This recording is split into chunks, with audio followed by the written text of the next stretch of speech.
It could be, decentralized in bandwidth, decentralized in inference or GPUs, etc. And most DePIN projects, rightfully so, have historically built kind of like their own L1. And they could have built it in kind of like a Tendermint fork or a Cosmos chain. And this was like during the days where maybe they needed to because of gas fees were not cheap, or they just needed way more customizability, right? But time has changed. Ethereum base just provides so much better kind of like tooling. The gas fees are cheap through base. And a lot of these DePIN projects that have historically built kind of like their own little L1, really it doesn't make sense for them to maintain an entire chain whenever it could be built in a set of smart contracts. And so whenever we look at kind of like the current state of base, correct me if I'm wrong, but is base reaching 2 years now, nearly? It's about 2 years. Yeah, Yeah. because at the last on-chain summer, or I was talking to Jesse, and he was like, "Yeah, it's just a baby. It's 1 year old, you know." So now Right. we're going on 2 years. Okay, so we're going on 2 years now, and a lot of focus has been around like applications, consumer applications, and as well, kind of like DeFi.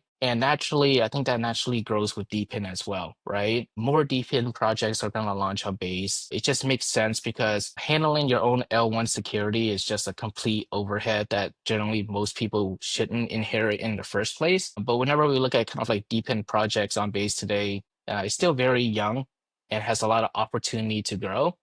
And we haven't seen a DePIN project like Function launch on Base, and so we're excited to continue keep on growing.